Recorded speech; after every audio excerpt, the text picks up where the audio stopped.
It's Too Many Men on the Mic, presented by NetFront LLC. Now here's Coach Drew and Coach Jared.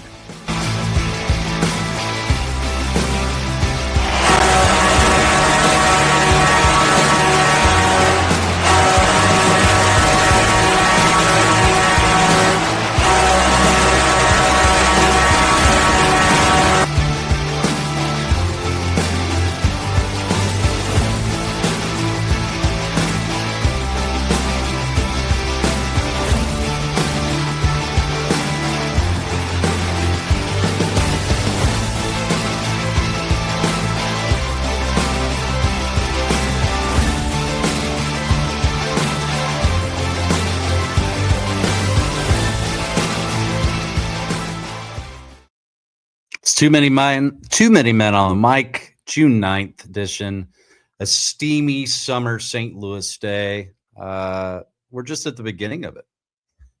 I think we touched 97 today. I'm for it. I'm good. Good. Sweat it out. Makes it difficult on my dog as I can't take the little guy for a he's not little. I can't take the guy for a walk unless you get up at 4 a.m. But I'm for it. I'm all right. We waited all year for this. We did. In February, when we were sitting in the dark and it was cold outside, we were waiting for days like this, and here they are. Yeah. Pool days. As long as what kills me is when we get that heavy rain like we did yesterday, and then you just see the steam rising off the asphalt. Yeah. I can take the 90s. We start crossing into triple digits. It gets a little bit. Gets a little dicey. Yeah. Just a little dicey. Yeah. So a lot going on in the last week. I don't know if it's recency bias, but certainly everybody and their brother is calling this the greatest Stanley Cup Finals ever. Maybe the most entertaining. I don't know if it's the greatest ever, but definitely the most entertaining.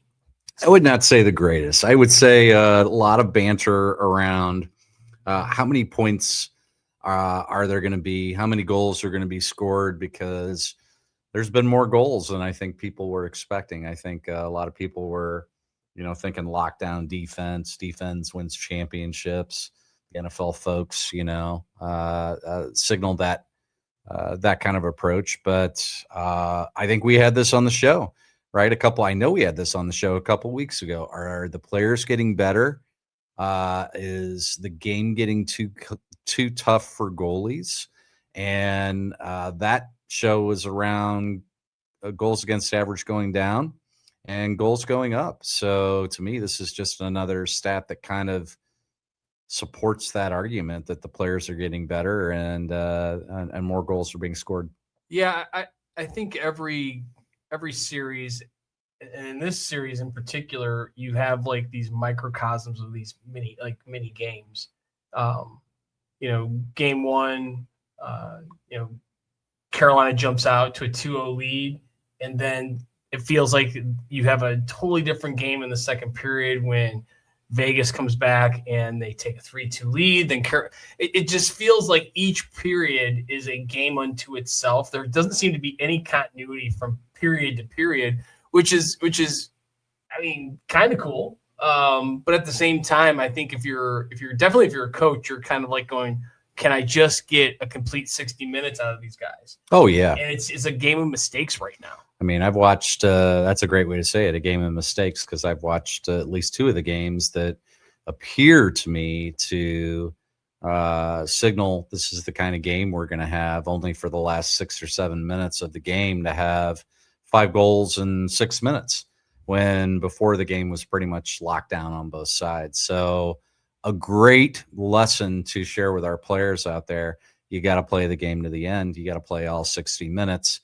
Or you got to play all 3 periods. If you're a youth hockey player not playing 20-minute periods, you got to play the entire game all the way to the end, because there could be mistakes that are being made, and then the game could be at hand in the third period. Well, and in this series, you've had 2 overtime games in the first 3. I wouldn't be surprised. So we're recording here on the 9th. We're going to drop on the 11th. So by the time we drop, we'll be getting ready for game 5.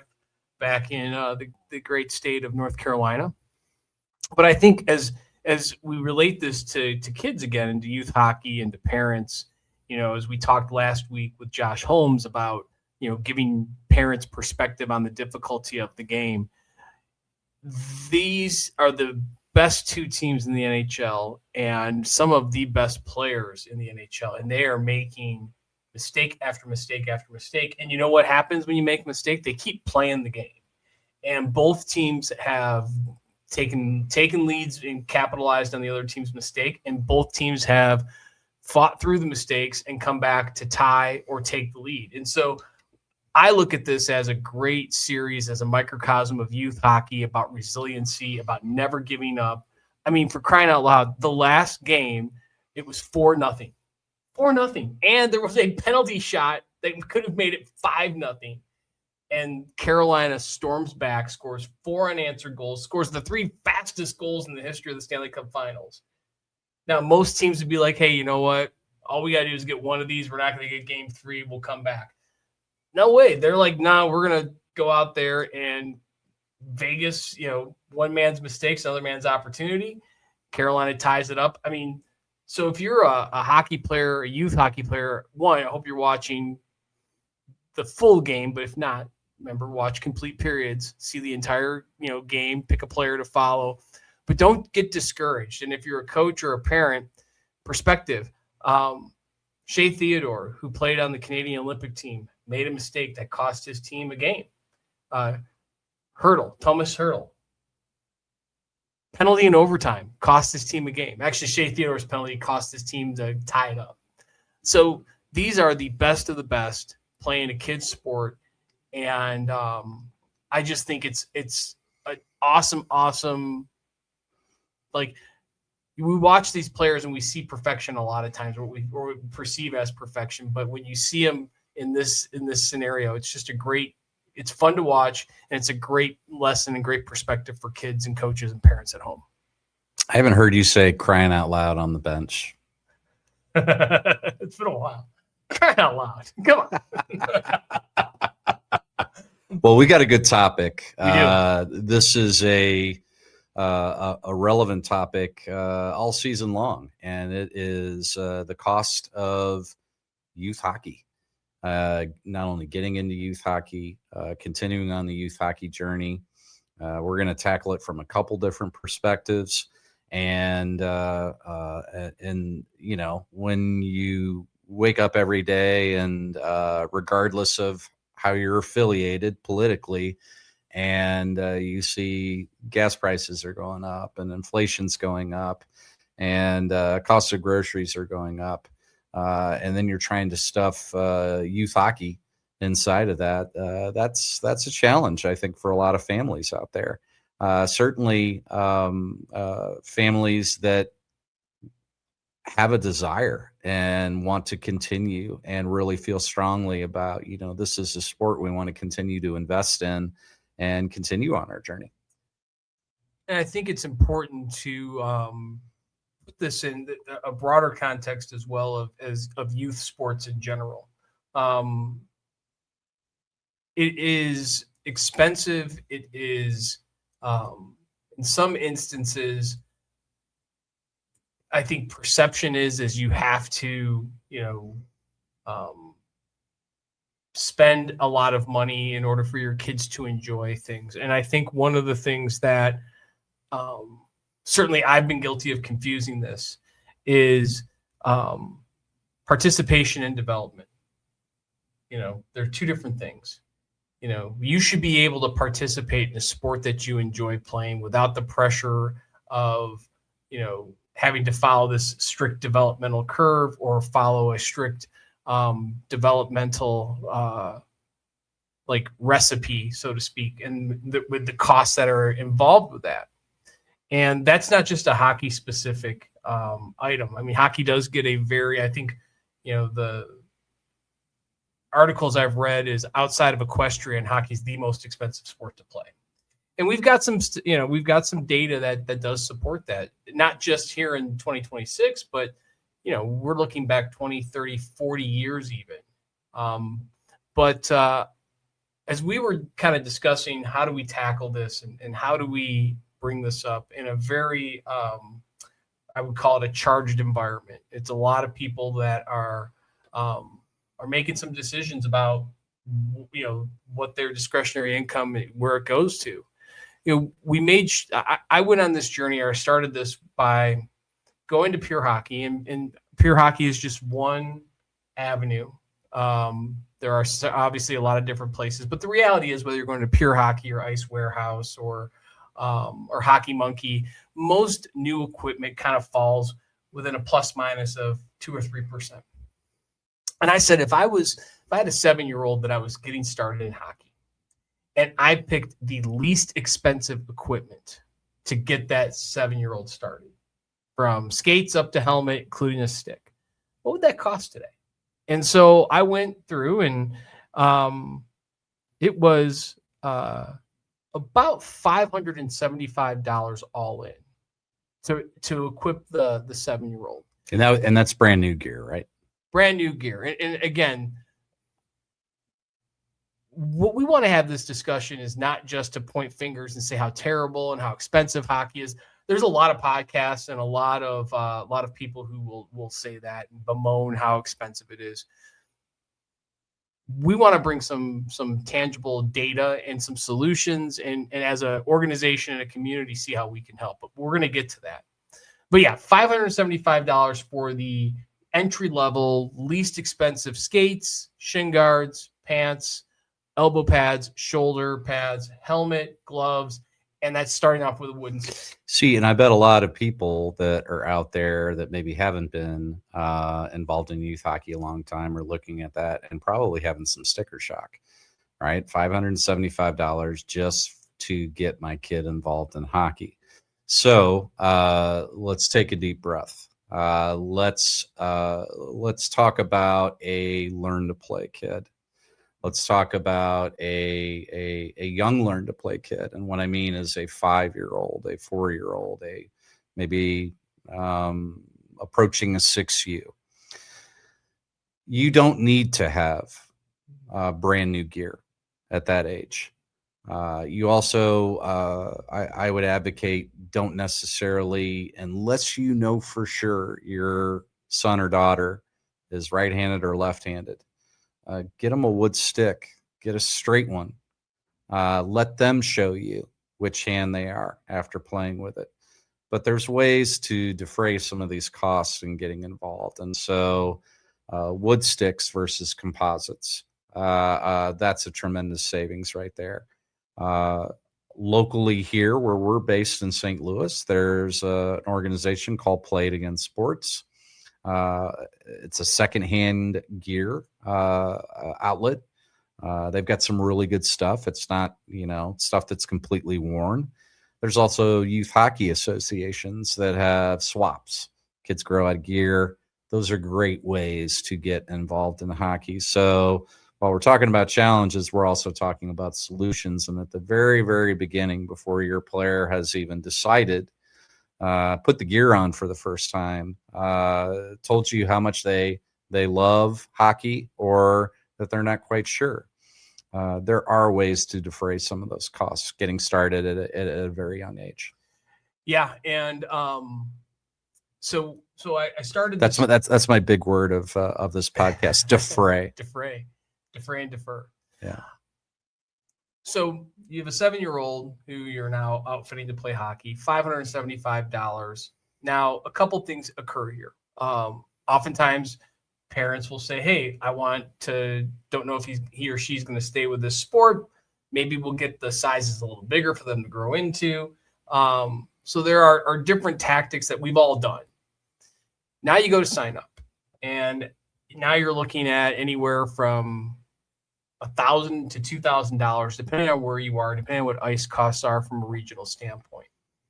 And let's say as a 7-year-old, you're going to play in we call them jamborees. You play in 2 or 3 of these jamborees. Well, then that incurs team fees that have to be collected. And as you look at this in 2025, to play hockey in a entry-level house style for a 7-year-old hockey player, fully equipped, it's about an average of $3,500 a year. Now you pause for a second. You think, okay, what does that mean to a household? We did a little research here. And again, all of this is everything that we talk about tonight is interconnected with about growing the game, because there are economic barriers that have delayed the growth of this game in this country. It's also delaying the growth of this game in Canada, and even overseas in Europe. The median household income, and I did some research here in 2025 based on the U.S. Census Bureau and a couple other reputable Aspen Institute for Project Play, the Bureau of Labor Statistics for consumer expenditure data. Median household income is about $89,000 before taxes. Take-home pay on average after taxes and pre-tax benefits, if you have that, is about $62,000. So if you have one child that you are equipping and playing hockey, that's about 5.5% of your take-home income, if you're the median household income. And so this is gonna we're gonna pull on this string, and we're gonna pull the string on this. It's hard. And what if you have two kids that want to play hockey? Yeah. And so what does that 5.5% represent? I mean, that's almost a year's worth of electricity. That's a potential vacation. And this is, again, we are not talking about, and this is not a discussion about how people spend their money and the decisions they make. This is about hockey and the expense that it is. We have to be very real about this. So I went back and I decided, okay, well, is this like, how does this compare to 10, 20, 30, 40 years ago?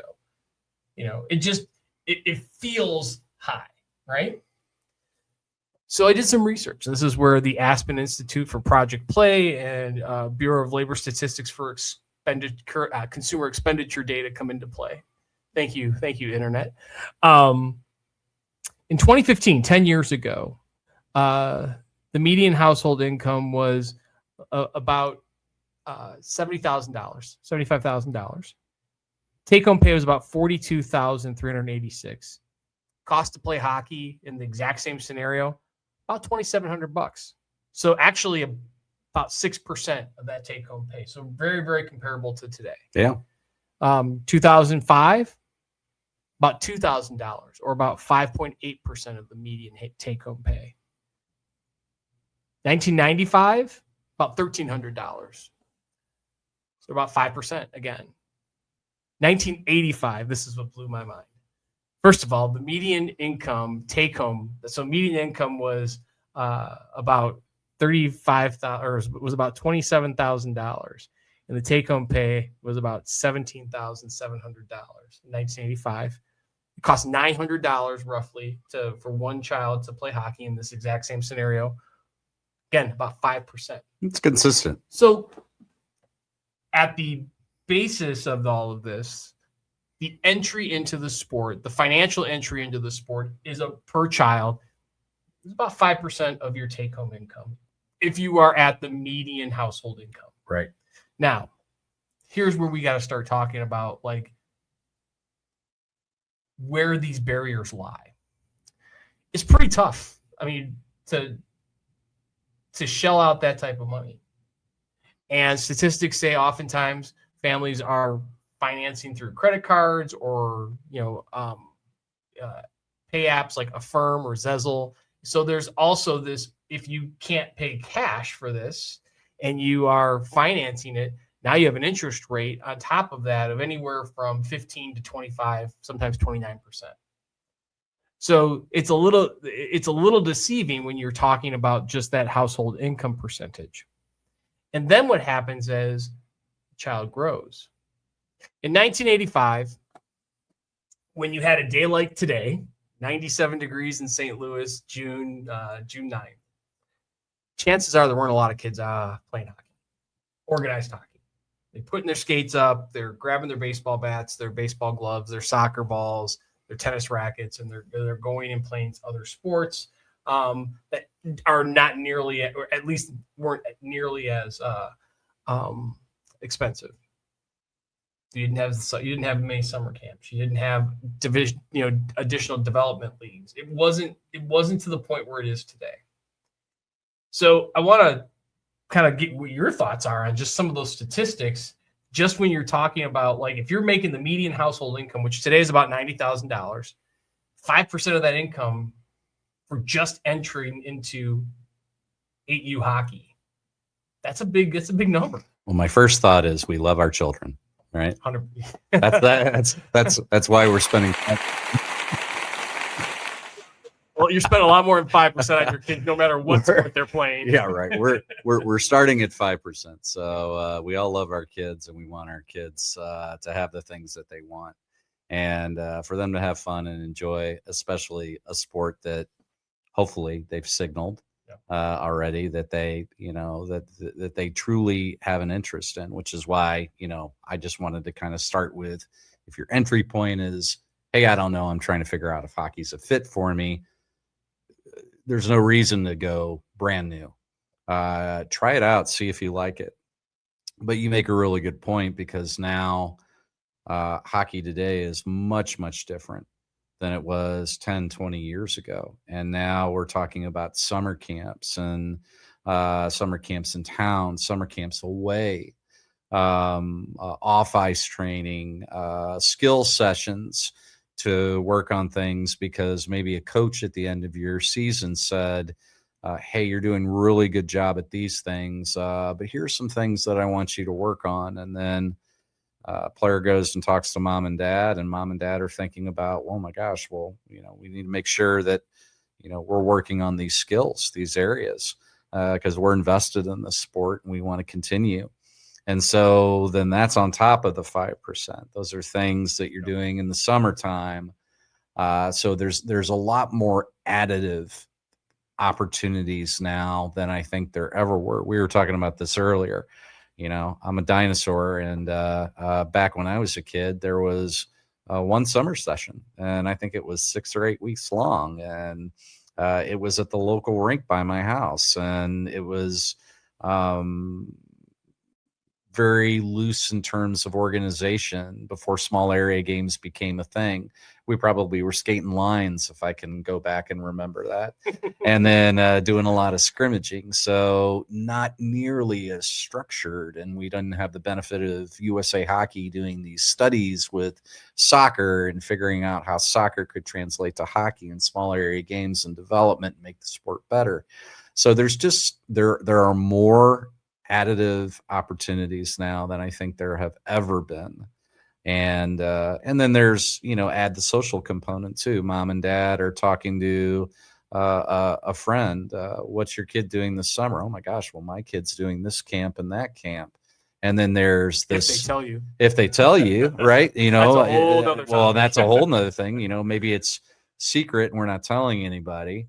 Or maybe it's, fully transparent. Yeah, we're doing this. And then there's the fear of missing out factor of, oh my gosh, well, Sue's doing this, so I better make sure that I get my kid enrolled in these camps. Otherwise, they're going to fall behind. So just more additive opportunities is what I keep going back to. Last minute of play in this period. We've got a couple avenues to go down here. I want to speak to a couple of points that you made, because I think you made some very, relevant, you made some relevant points that I want to expand upon. But we're going to pay a quick bill here. And when we come back, we're going to talk a little bit more about, okay, Johnny or Jill playing hockey as a 7-year-old, they love the sport and they want to keep playing. What does that look like? And that's where the comparative costs of progressing in the sport have really, really changed. And we're not talking progressing to AAA. We're talking just progressing the normal developmental curve. So we'll be right back here with Too Many Men on the Mic. We're going to pay a quick bill. Don't go anywhere. Hey, St. Louis hockey families and business leaders. If you need custom gear that stands out and stands for something, it's time to meet 5B Designs. Founded by Shannon Brahini, a proud St. Louis mom and entrepreneur, 5B Designs is a woman-owned small business that brings purpose to custom apparel. Whether you're suiting up your youth or high school hockey team or leveling up your company's branded swag, 5B delivers top-notch quality with a personal touch. You need a team store? No problem. Corporate polos or event giveaways, they've got you covered. 5B makes it easy with fast turnaround, flexible service, and designs your players or employees will love to wear. Check them out at stores.inksoft.com/5B designs. That's the word 5. And if you're watching on our YouTube feed, go ahead and scan that QR code on the top right corner of your screen and see what great gear and great service looks like. I don't know about you, but I am excited about our new gear coming in. We're going to have hacky sacks, hats, and new T-shirts to be given out to everybody at the Brinks. Let's go. Thank you, Shannon, and thank you, 5B Designs. Real quick, before we jump back in, if you're enjoying Too Many Men on the Mic, hit like and subscribe if you're watching on our YouTube channel. It's a quick click for you, but it helps us grow the show and keep bringing you great hockey conversations. You can also follow us on Instagram by scanning the QR code in the top right-hand corner of your screen. And be sure to download, follow, and rate the podcast on Spotify, Apple, or wherever you get your podcasts. Or you can find all of our content and sources directly on our website at toomanymenonthemic.com. That's the number 2. Those are small things from you that help us keep delivering new guests, downloadable coaching content, and more from the rink. All right, back to the show. All right, and we're back here at Too Many Men on the Mic, period 2. Period 2. Period 2. And, you made some great points about how and some of this is there's empirical data that supports this. A lot of it is feeling, when you reach your 40s and for some of us your 50s, you tend to have, Ouch. But, one of the things that I also wanted to mention is I went on to Pure Hockey, and obviously Pure Hockey is phenomenal. They have a rewards program. They have they've got great equipment. But oftentimes when you're looking for, you want to get the lowest price, piece of equipment, whether it's skates or gloves or what have you, they're not always there because most of them are obviously picked over. And there is, there's only so much that's being manufactured. So, you're probably in that 5 to 6.5% range as a 7-year-old. Now what happens 2-3 years later? 7 turns into 10, and you're no longer wearing the size 4 skates. You've got to get another pair of skates, or maybe you've grown into these skates, but now you're starting to grow out of them. You hope you're still in junior skates. You hope you're still in junior skates. That's correct. But now all of a sudden it's like, wow, really good at the sport, or is enjoying the sport. Right. And developing. Yeah. What I found in some of in 3 years, the median household income is only going to go up about 2.5 to 3% year over year.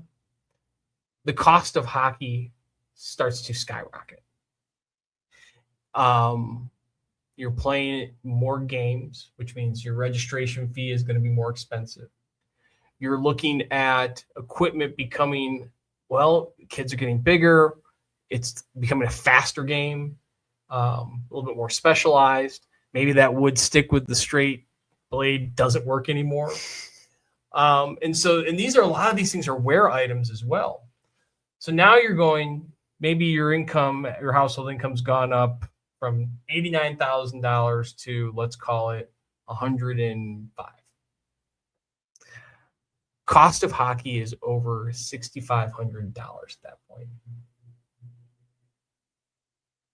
We're into double-digit percentage for one child. And again, we're not here to tell people they can or can't play or what they need to do. This is just talking about numbers and cold, hard data and facts. So what do we do? And heaven forbid you break a stick. Right. We've all been there. If you're a parent and you see a child, even if it's the other team, nothing bonds hockey fans, parents together more than seeing a kid break their stick, because we're all the collective groan, I think, shakes the rafters. I mean, this is a serious thing. Now we're talking 2 vacations or 2 electric bills for the year. Yeah, I mean, my first thought is Al McInnes shot the puck over 100 miles an hour and is in the Hall of Fame and won one Stanley Cup, played in many playoffs. He did it all with a wood stick. Yeah, he sure did. So there are options that are out there. At the same time, I think people that are in the hockey community, certainly are coaching hockey, helping kids develop, are saying, yeah, you could have a wood stick, but technology's gotten to the point where even my own son, his first shot's going to be a snapshot as opposed to maybe a slap shot. And why? Because sticks are more forgiving now. You can shoot with that kind of torque and power from your wrist by using a composite stick. Or maybe before, when you were using a wood stick, if you wanted that kind of power, that kind of torque, that kind of drive in your shot, you got it through using a wood stick. But there are options. That's my first thought around just, stick technology. But you bring up a good point with skates. I mean, a big barrier, a big change for parents with kids that are growing and being part of the sport is growing out of junior skates, which I think's right around a size 6. I'm going off of memory, Six I think. and a half, yeah. 6.5. Intermediate's like a fallacy. That's not even a real thing. Yeah. But, you're getting into then a senior skate, and that skate that maybe was $300 when you were junior, brand new, not at a second hand or not through a swap and an association, is now $600 to $1,000. And so twice the cost. And so those are real numbers. Yeah.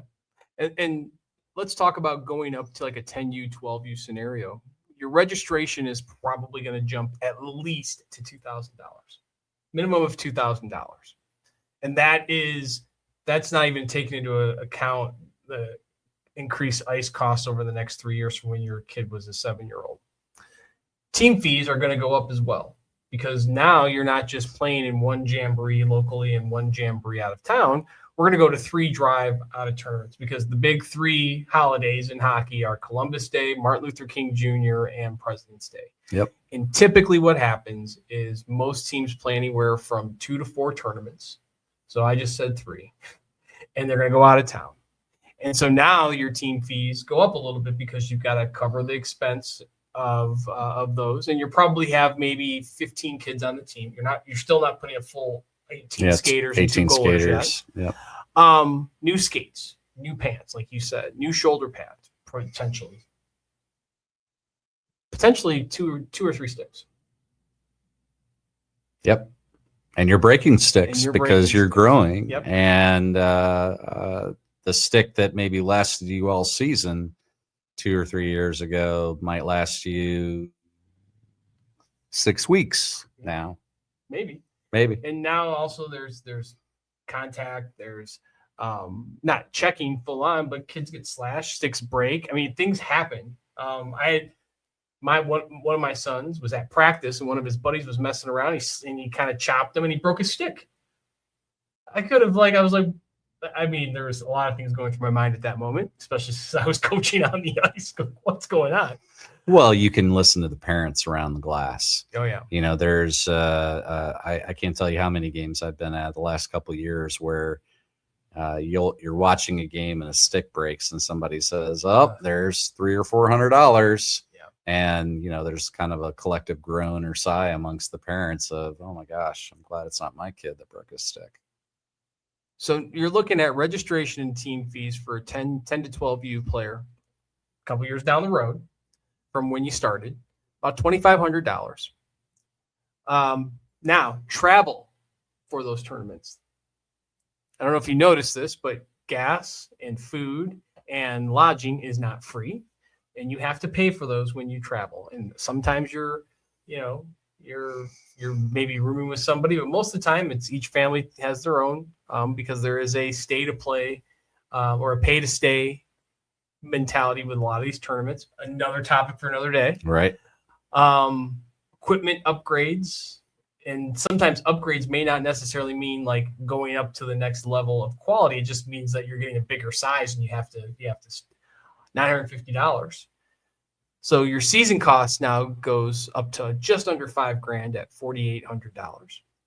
And assuming that, we're still in that median household range, because the third part of this is going to be talking about what is it really? I mean, what's comfortable? What do you have to, But assuming household take-home grows from the take-home pay of $62,700 to approximately $72,000. Now you've gone from 5.5% to just under 7% of your take-home pay is just to play regular season hockey and be safe and be able to have a stick that works and be able to be with your teammates and have a fun experience on the road. This is where things start to, hey, why not go to this camp? We have a skating coach. There's opportunity here. So now this revised total jumps up maybe another $1,000 over the 12 months. And again, we're not paying for all of this all at once, but it's coming out of that, the disposable income. Well, now you're at almost 10% of your take-home pay is for one child to play youth hockey. I'll say it again. We love our children. My thought process is what if little Johnny or little Jill have a little Sally or a little Sammy that want to play hockey coming behind them? Sure. And so now this is where the discussion kind of shifts, and it's like, I don't know how people can do this. Yeah. And it's tough. It impacts our ability to have as widespread availability and exposure to as many children as possible to truly grow this game. And I know that there are programs here in St. Louis. We've got St. Louis Hockey Foundation, which is a phenomenal organization run by the Heffingtons. We have the 47 Fund, which is specific to the St. Louis Rockets organization. I know that every single youth organization recognizes this. But the fact remains that there is a true economic barrier, and it feels that there's a threshold of what families can do. Yeah. And so, what are options out there? We're, hitting our listeners with a lot of, real world stuff right now, but also real world data to back it up. So what are some of the alternatives? I would argue that youth hockey associations out there, leaders of youth hockey associations, consider multifamily discounts. If you have a family that's got more than one player that's registered,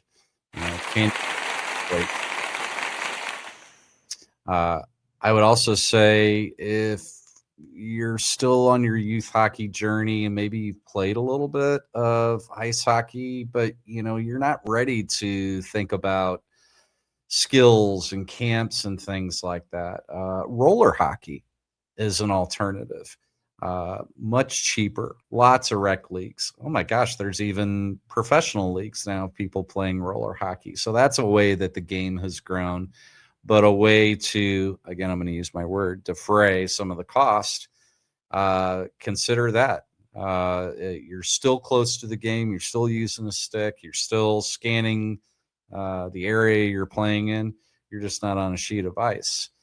So, there are some solutions out there to offset some of these real world costs that are involved. Yeah, I just think of it feels, and there is data to back this up, but it feels like,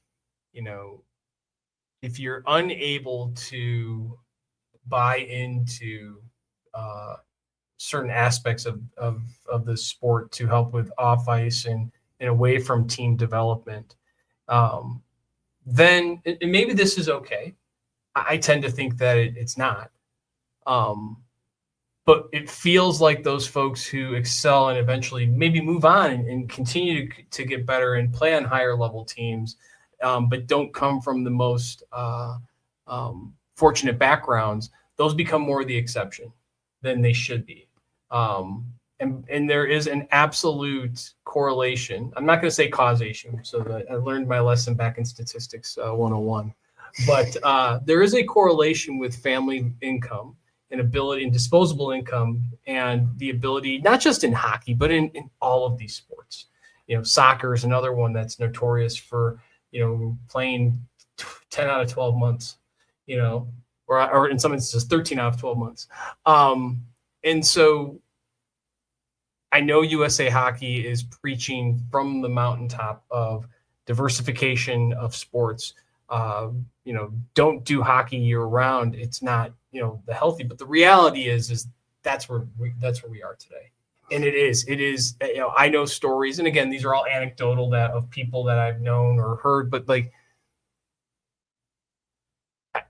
how do they do it?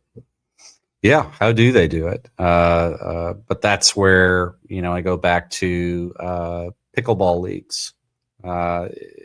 Seen this recently. I saw a posting of a pickleball organization that was promoting on social media that they had a bunch of hockey players that came in. And through our own discussions with Chicken and Pickle, Yep. Let's get a hockey players league involved in pickleball as a non-regular season activity. Why? Footwork, agility, lateral movement, scanning, head up, decision making, all things that are involved in being successful in hockey.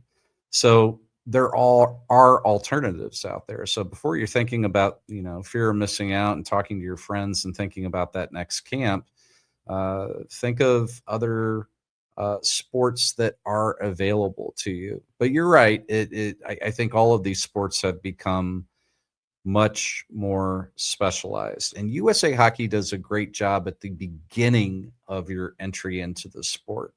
I think it's fantastic that you can get a player outfitted head to toe in gear. What a great thing that USA Hockey does to get people interested Try hockey for free. free. But Absolutely. now we're talking about 9, 10-year-old, 12-year-old. So we're not beyond trying that hockey anymore. We're not trying hockey. We're playing hockey, and we've made a decision that we want to be invested in the sport. So where can we get relief? I would argue relief in other sports, and maybe it's not pickleball, maybe it's tennis, maybe it's baseball. I love when kids not necessarily organized, and it doesn't have to be organized. That's exactly right. It can be just having fun with your friends. Yep. I mean, I think we were probably in really good shape as kids way back in the dark ages because we played in our neighborhood. Yeah. And those weren't organized games. Those were games that came up, but we went out and left our house in the morning, and my mom used to yell from the top of the steps outside and say lunch, and Yep. we'd come home for lunch, and then we'd go back out and play, and we'd play till dinner, and she would yell dinner was ready. And if you didn't hear, you missed dinner. And if you came home and had dinner, then you go back out and play again, and maybe play flashlight tag or some other kind of sport like that. So Ghost in the graveyard. Yeah, Ghost in the Graveyard. Yeah. So I feel like an old fogey saying it. Well, you drank from a garden hose too. And you drank from a garden hose. Absolutely. That's right. And you were okay. And you could ride your bike anywhere.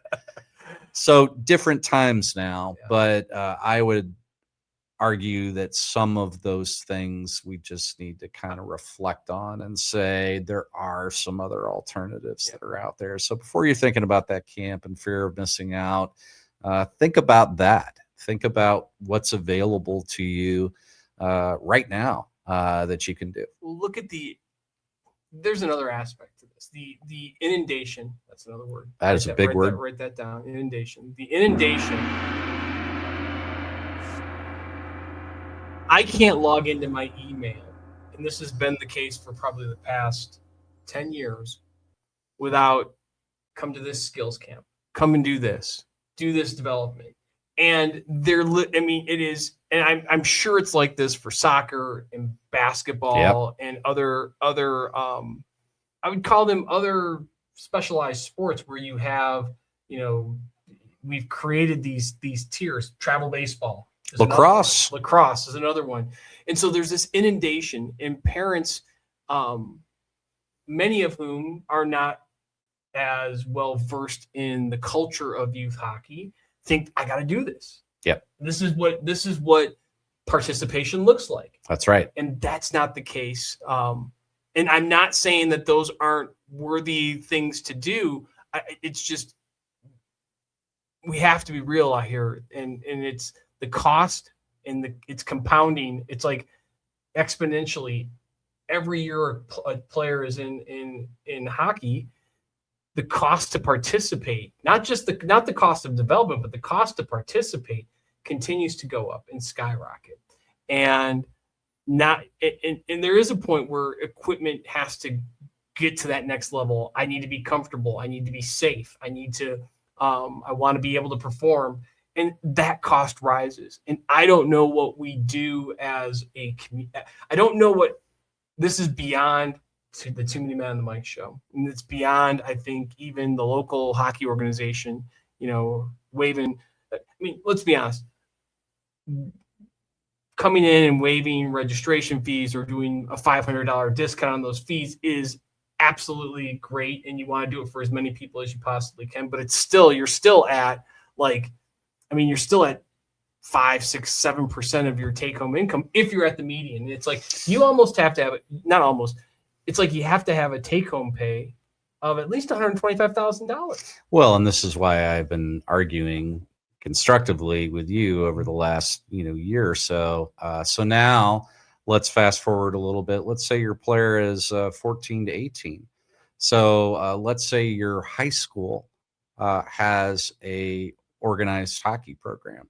So now, not only, and let's say you're still playing club. Very St. Louis specific, by the way, for our listeners outside the St. Louis area. Well, no, I mean, but I have to believe, Yeah, I have to believe, pick a city across America, and there's kids that outside of Minnesota, where we know they shut the season down and they have 2 separate seasons. There is bleed between club hockey and high school hockey. And so now if you're going to be a high school hockey player and you're going to continue to play club hockey, some don't. Some make a decision at that point. I'm going to pick one path or the other. I'm not going to play club anymore, and I'm going all in on high school. But let's say you're going to play both. Then you're writing more checks. Here's another thing. And one of our former guests, Matt Dumichel from the coaching site, Yep. has this. I follow him on LinkedIn. He had a great post. I know the graphics were AI, Matt, but because I do it as well, so it looked good. ChatGPT wins again. He had a split screen of a family in a car driving to a tournament, and then a kid on the ice getting reps. Maybe don't go to 3 or 4 tournaments. Maybe go to 1 or 2. Right. And that's okay. And again, I know this is where, and this is another dynamic. And again, all of this is we have data to back up the numbers, and a lot of this is observational with many years of being involved with youth hockey. You have different cohorts of income on a team, and some families. That's another big word, cohorts. I've been using that a lot lately in my day job. And some of these families have different means. It just is what it is. And so I think that you have to have this is on these individual teams. And even I think it can start at the organizational level. Maybe the organization says, you know what, we don't want our teams at A1 and below going to more than 2 tournaments a year. Yep. Or more than 3 tournaments a year tops. And that may make some parents cringe and, oh my gosh, I'm not going to be able to sit in the lobby of that crappy hotel in South Bend. But just think about it for a second. Which crappy hotel in South Bend? There's a couple of them. Shout out to South. Well, they're nice hotels. They just have crappy policies. That's a whole other story. It's after you play at the Icebox. After you play at the Icebox, you want to come back and you don't want to spend $7 for a can of Bud Light. No, and they won't let you bring your Bud Light into the hotel. But again, that's where you make friends with the hotel staff. It's all interconnected, though. Again, all of this is interconnected. And what I hope that we can do with this show is, here's where we come up with a little segue. We don't just want to talk about doom and gloom, because if you haven't been listening to the show, or you've been living under a rock, Drew and I want to grow this game. We want more kids to play. We want more adults to play, because it gets tough playing adult hockey with only 7 guys at the rink. And so we started kicking around. Well, okay, we can talk about this. And a lot of podcasts out there are pointing the finger at the rising cost of hockey and youth sports in general. What are you doing about it? Well, what we're doing about it is we're trying to help families. And look, I don't know what the number is out there. If we could help one family getting a new pair of skates for their player, outstanding. If we can help 2, even better. If we can help 3 or 4, even better. Why skates? Because skates are probably the most expensive piece of equipment you're going to break and have to replace at some point. And they don't really break; they just grow out of them. You just grow out of them. Yep.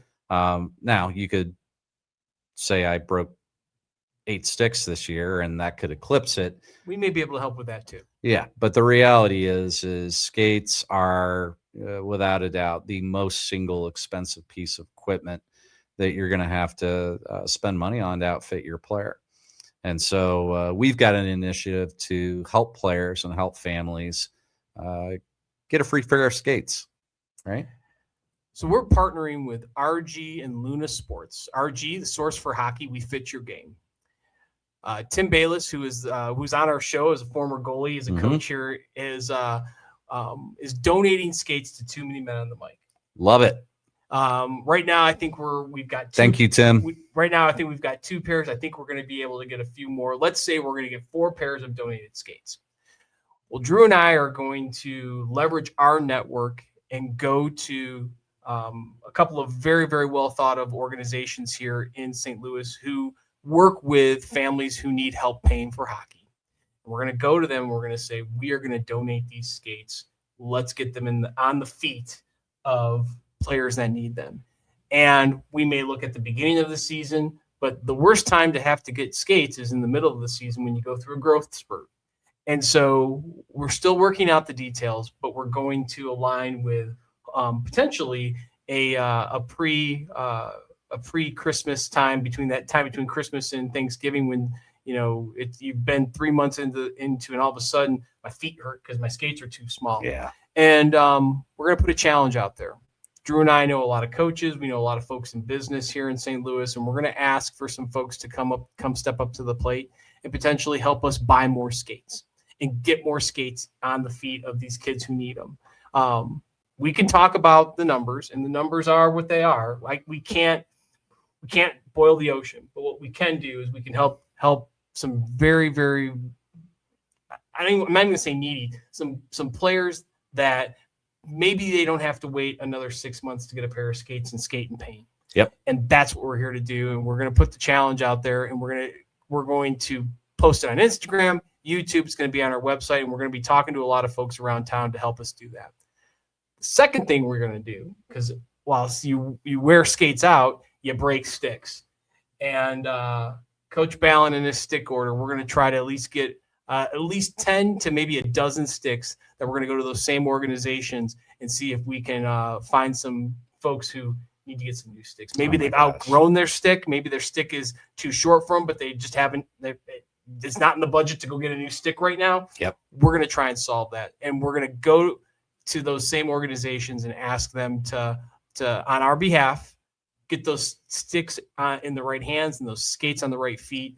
And we're going to hopefully, this is the community aspect of our initiative here. And so, thank you to Tim and RG and Luna Sports. We're going to continue to have this partnership.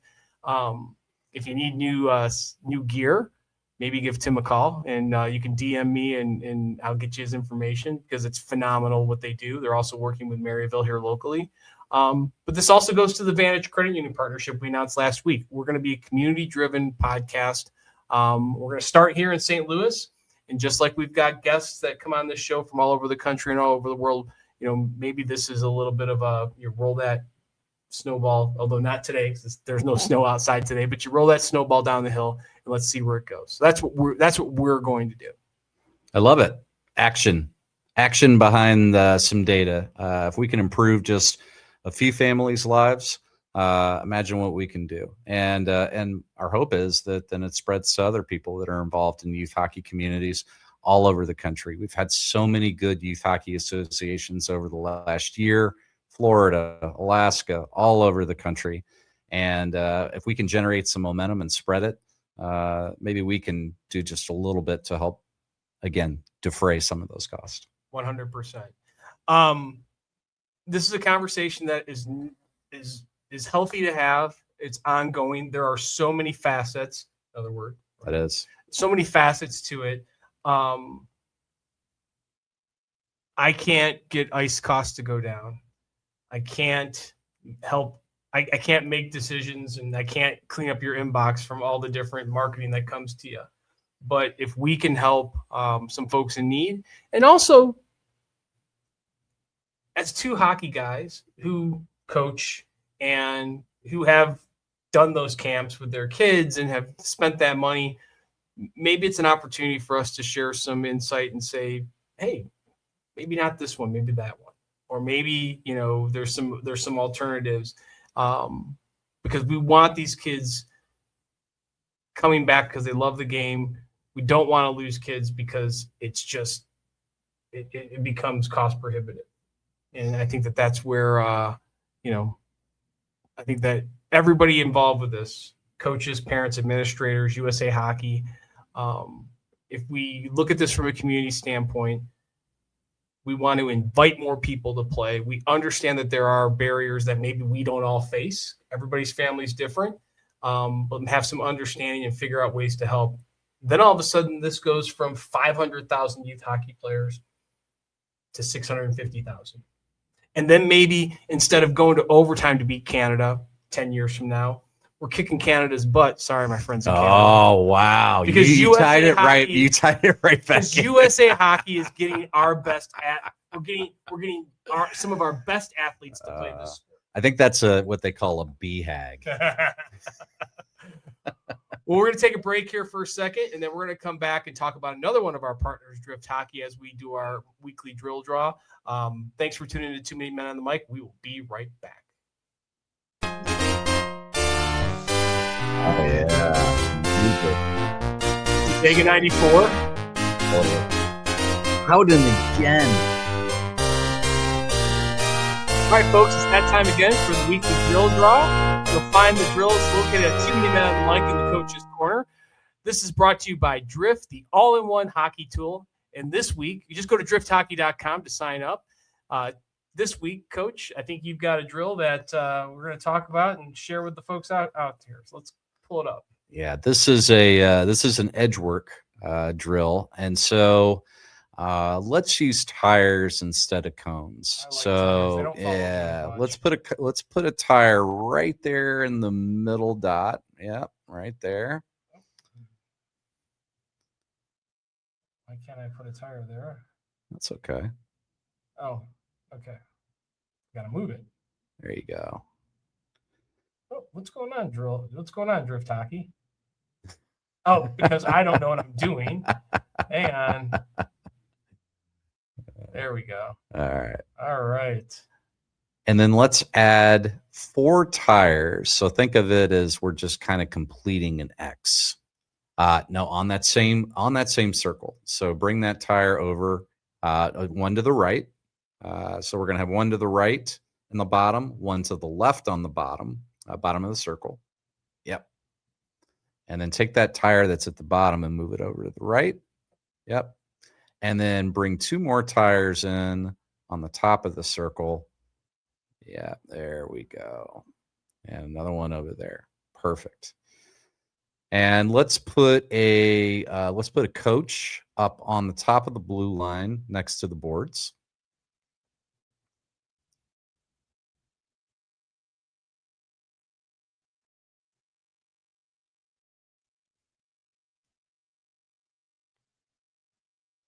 Right here?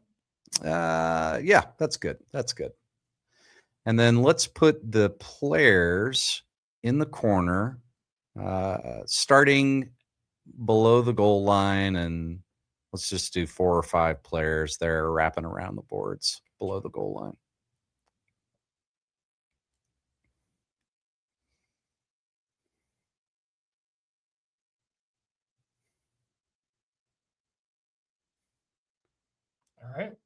All right, so now we're going to get into the part of this. So let's give that first player in line a puck. So the players are going to start this drill. Now, the very first move that the player is going to make as they pick up the puck is they're going to pass to the coach up at the top. And they're going to follow their pass towards the coach.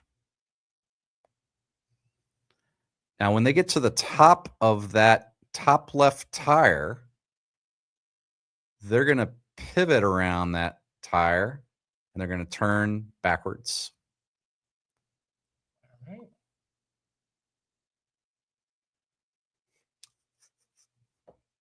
Okay.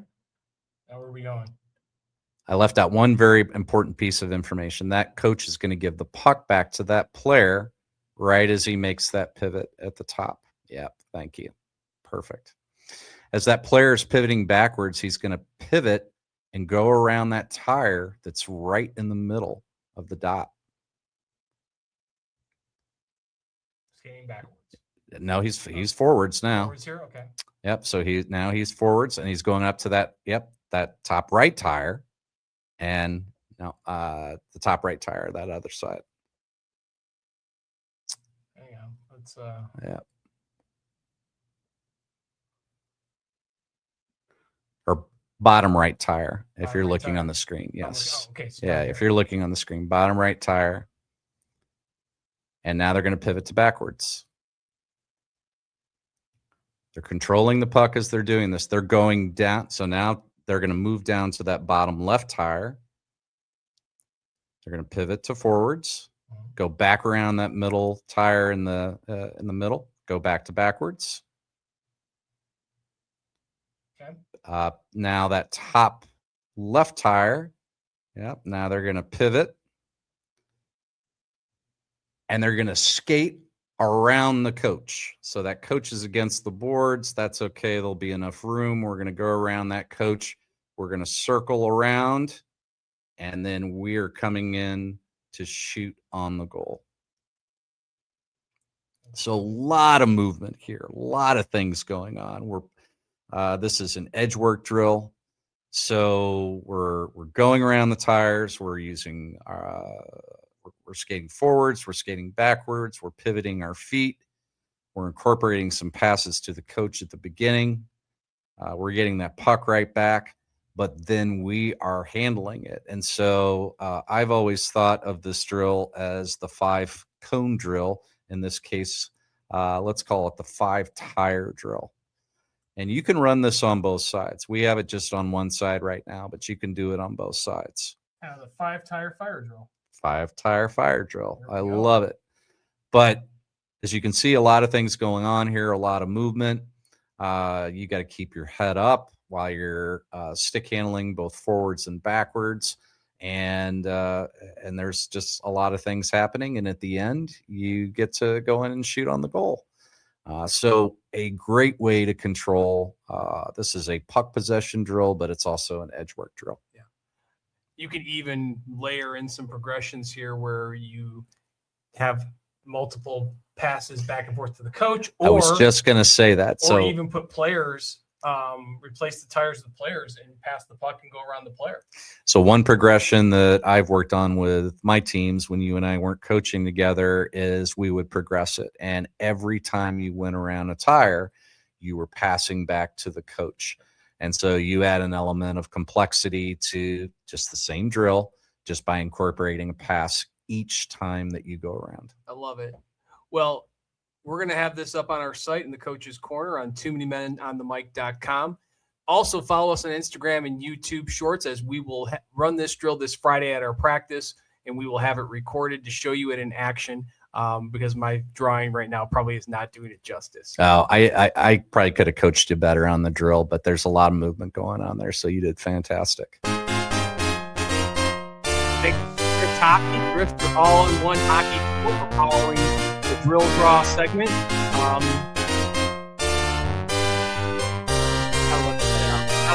Oh yeah, I mean, I'm 13 again. Gotta let it play out. And a shout out to Drift. We're using Drift for our summer hockey program right now, and it's great. Yeah, it's great. The kids not only are able to communicate their availability as we have the scheduling on there. We put together practice plans. I think our ability to have this economy of time with the kids seeing what's going on before we get on the ice, and they're on their phones more than they're on a desktop. Brian's done an excellent job. If you haven't gone to drifthockey.com and you're a coach, check it out. It is beyond beta. I think he's in MVP status now, but he's always looking for great feedback. I know that he's taken so much of our feedback to help make it even better. Yeah, and if you're a youth hockey organization and you're in tool paralysis, I would say take a look at Drift. Consider it, and you can share it across coaches. You can build libraries of practice plans, and you can go to toomanymenonthemic.com and grab some of these drills and begin building your library that way. But a great tool, great way to communicate RSVPs, practice plans, communication. There's also a video component if you want to put video in, clip players or have your players clip themselves. But take a look at Drift Hockey. Well, Coach, we hit a lot of heady topics. Yeah, but wading into some, I don't know if it's controversy, just wading into some topics that I think need to be talked about, and that let's not shy away from it. No, I like that we talked about it. You know, we're covering some ground that, you know, it's kind of hard to hear, but we're also offering some solutions. I can't wait for these skates to get into the hands of kids that need it and families. At the same time, I'm watching the score and the Hurricanes. I know this is Tuesday and we broadcast on Thursday. It's 4-3 Hurricanes. I mean, this is just back and forth, and it's what a great Stanley Cup this has been. This is just a barn burner. Well, great episode, Drew. Shout out to Grant not being here. We got through it without Grant. I know. Felt kind of weird. It did feel kind of weird, but you know, we got to we got to get Grant out on the ice on one of our summer sessions, and we also have to record it because I feel like Grant's a part of this broadcast, but everybody gets to see him on a screen. We need to get a visual of Grant on the ice and share it with our listeners. The minute he gets out there, he's going to be playing adult hockey at Winterland, and it's going to become his game too. So I can't wait to hear him bitch about how sore he is. Well, thanks everybody for joining us. Don't forget, if you are watching us on YouTube, please subscribe. It's a small little gesture that's going to, again, it means the world to us. Follow us on Instagram at Too Many Men Podcast. That's the word TWO. And again, go to our website to get those great coaching downloadable and other content that we have. Coach, that's a wrap. Shoots. Next week.